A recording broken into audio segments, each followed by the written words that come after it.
Morning, friends. What's going on? Gonna get some work done today, and I'm gonna have some fun doing it. Going to some thrift stores. I know of one up the road that restocks every Tuesday, and I have a whole new list of things to look for. I've been doing some research, so I'm gonna go try to find some of these things. Some DVDs. Let's see how I do. All right, let's get on the road. It's a little bit of a drive. Okay, so I messed up a little. I was all like raring to go to the thrift stores, and then somehow I didn't film in any thrift store. There's a good reason for it. There was music, and the one that I went to, that's the little hole in the wall that restocks on Tuesdays, it was crowded. I needed to get in and out of there, and basically I got to the record section with someone right behind me who wanted into that record section, and I needed to just grab a pile of things and go and get out of the store. It wasn't time for me to pull out my phone and film anything, and that's okay. So essentially, it was just me in the car getting ready to go, and then here I am showing you what I bought. So let's do that. Got DVDs at a couple of different thrift stores. St. Vincent de Paul's thrift stores up here are working for me for DVDs for some reason. The DVDs are either $2.99 or $1.99. It was two different thrift stores that I went to. The first two were $2.99. I don't want to pay more than $2.99 for a DVD. Usually, what I'm looking for with a DVD to sell is it's got to be able to go for $10 or more, plus shipping is what I want. So $2.99, DVDs are easy to ship and sell, so I would probably actually buy some that had a little bit less profit margin built in, but you don't really know how long you're going to sit on them, and you only got so much money to spend and time and all that good stuff. So here's what I found. Clone Wars Volume 2, $2.99. This is a good DVD, but the disc is a little bit scuffed, so I'm going to have to sell it. I don't have any kind of polisher or cleaner, and I don't want to do that because I'm not really sure. And I also don't have a lot of time to spend watching entire programs and DVDs and all the features to make sure everything still works. So I'll sell this for about half what it can go for. Put this up for about $10. The Highwaymen Live. This is Willie Nelson, Waylon Jennings, Johnny Cash, and Chris Christopherson DVD. It's a Region 2 DVD. Looked this up, scanned the barcode, and it was selling for pretty good money. $2.99 on that one. I should get $20 for it. Got this Pride FC Fighting Championships Grand Prix opening round special 2 DVD set. This was $2.99. It would have been $1.99, but they considered it a box set, which I guess it is. That's fine. Discs are in perfect condition. Some people sell this one cheap. Some people sell this one for a little bit more. I think I'm going to get between $15 and $20 for this one. So not a lot listed, not a lot of recent sales, but yeah, I'm expecting 15, 20. And then this one is the based on the acclaimed novel by Catherine Marshall Christie, A Change of Seasons. The barcode on the back was covered up by a secondary barcode that didn't scan. So when I actually looked this up in the phone, in the app for eBay and my phone, yeah, this has pretty good sales. I'll probably get like $12 to $16 for this one. And I'm assuming that since the barcode wasn't easily scannable for people, it had been missed by other people doing exactly what I'm doing. So yeah, $1.99 on that one seems like a pretty good deal. But those were not the big deal of the day. The big deal of the day was this. I got a whole pile of awesome vinyl records for $1.99 each. And I really, really made out good here. What I'm going to do is I'm going to put these down here where I can show them more easily, one by one, and we'll go through what these are exactly and what I expect I'm going to get for them. The first record I grabbed was this 7-inch. J. Hiram Boggs plus Satisfaction Sing Song. It's hand numbered out of 300, colored vinyl, and they sold it to me for $1. What's it worth? Well, I don't know. None have ever sold on Discogs. There's 2 listed. First one starting at about $3. I might put it up for like $2.50. Came out a while ago, but there's always a chance that someone involved in this will still get famous, and then the price on this will go up. So it also might just go into a record bin and wait for a few years and I can check it again. Moving on. Leona Boyd, Persona. Okay, here's what happened. I went into the thrift store and they had one small section of vinyl, like half a rack at the bottom of a rack that was mostly CDs, and it looked exactly like what you expect when you see records in a thrift store. Just trashed, all big band and country and weird like Lawrence Welk records and things that don't look like you'd ever even want to flip through them. However, I did see that there were a couple of records in shrink wrap and plastic mixed in. And when I looked at them, I saw that there were some good ones. And like I said, there was someone waiting to get to the records. I didn't have time to scan. I didn't have time to check. I simply flipped through and grabbed every record that looked like it was newer from a good collection. They were $1.99 a piece. I figured I would just let the chips fall where they may and see how I ended up when I got out of the store. This one was not a good move. Even though it's in nice condition and it may have been from that person's collection, wherever these good records came from, this is just like a 70s rock record that may be worth $1 or $2. So you don't always win. This was not a win. Same thing with this one. It's a double LP. I thought it looked cool, definitely, but no. I'm going to be lucky to get, well, I'll be lucky to get $4 or $5 for this one if I even decide to put it up. Not sure if it'll be worth the effort. I hate to say it, but kind of the same deal. $5 if I'm lucky. This one was kind of a different vibe. Now, I wouldn't have thought this was anything great, and it's actually in like worse condition than a lot of the other records that I grabbed today. It's taped on the back, but it's from Germany, and it's kind of got this Nagel-looking thing from the 80s. This actually, I thought, had the look of a record that would be worth decent money. And also, check this out. The vinyl is just straight up beautiful translucent pink. That's one of the coolest vinyl colors I've ever seen. That said, this record in this condition, realistically, I'm going to get $6 or $7 for it.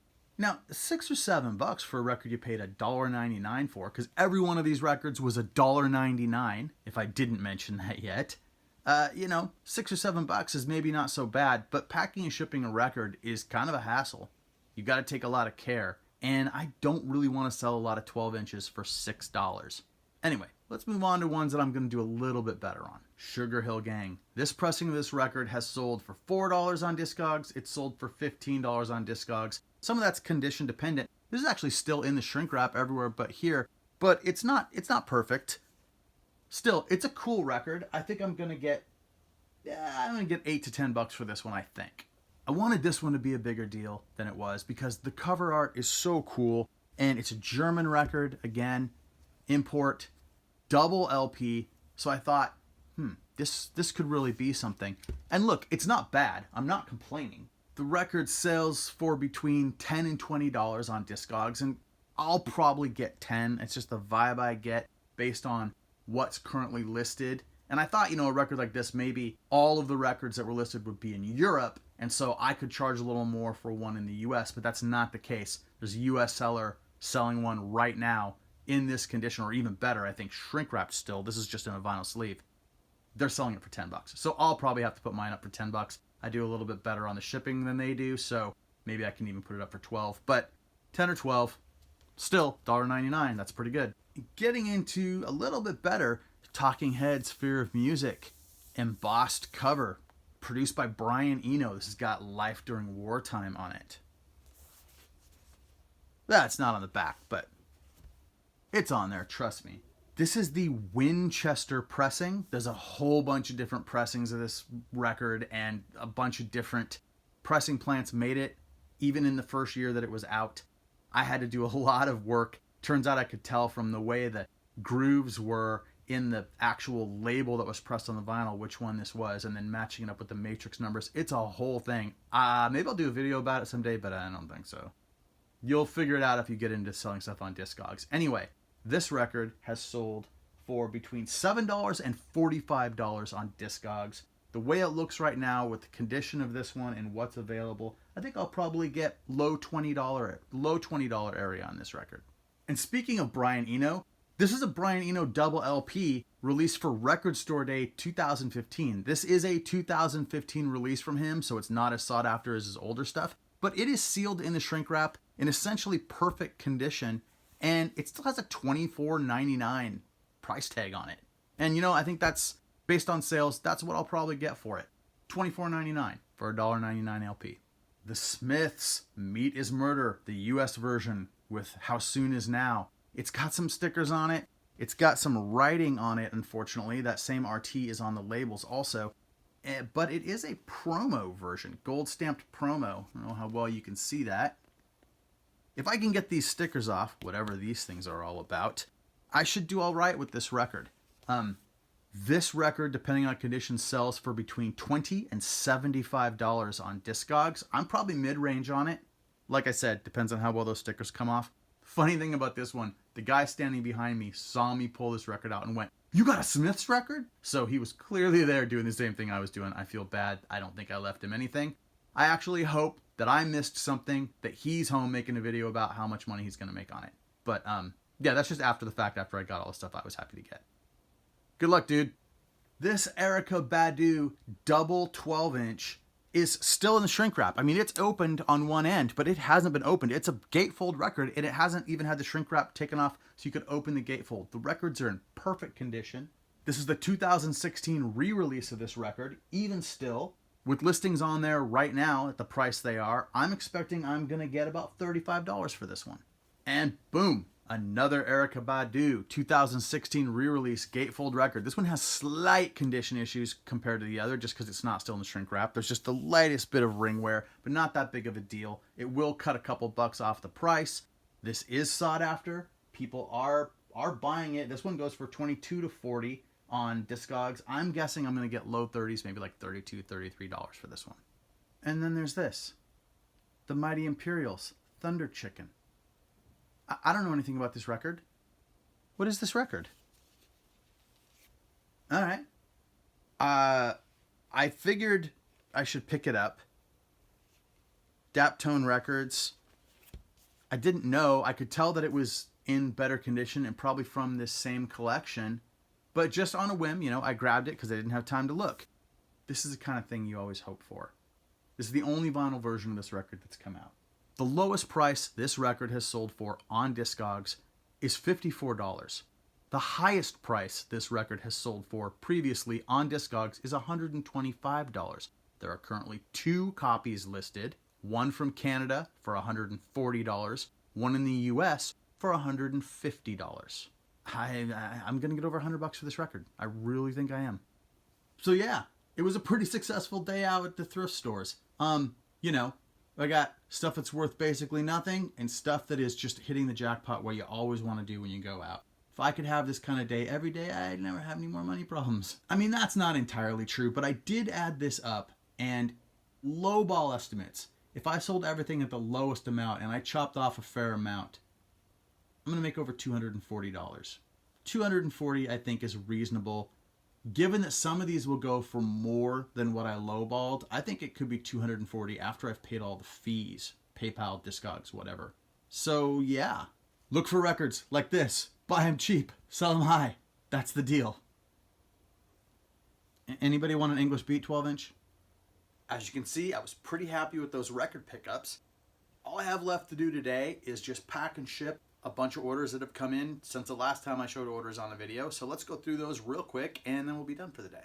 First up is more of this NYX makeup, $1.99, getting it out the door. This is some of the last of this stuff and I'm glad it's gone. Sold another copy of the Edge Quarrel on eBay, $7.99 plus shipping.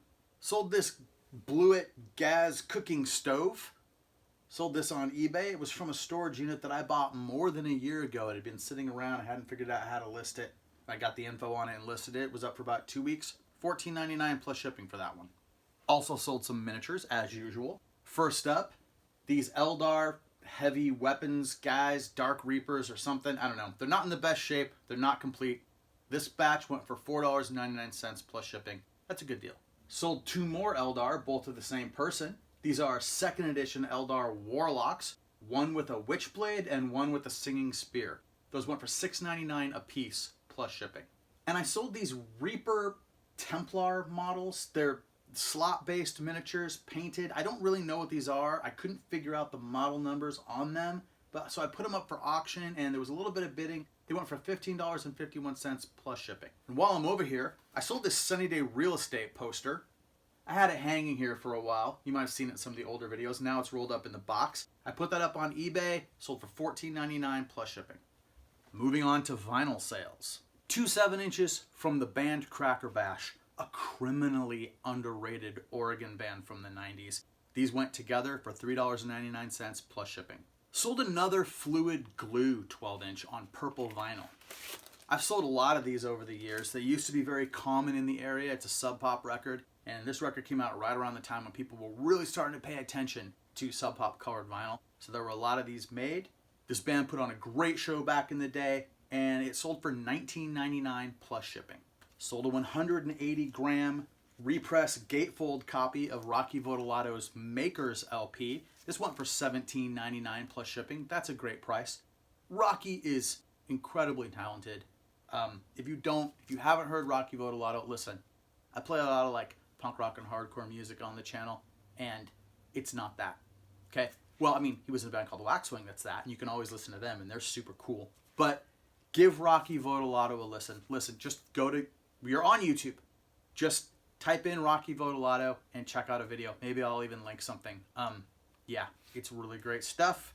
I'm always happy to see his stuff going out to people. $17.99 plus shipping on Discogs. Not bad. And finally, I've got this Barrington Levy open book LP. Look at that. It's like a dog chewed on the edge of this record. This thing is in pretty rough shape, and despite that, this record went for $34.99. Apparently, people really like Barrington Levy. I hope I'm pronouncing it correctly. Levy? I think that's everything for today. Please like and subscribe, and I'll see you next time.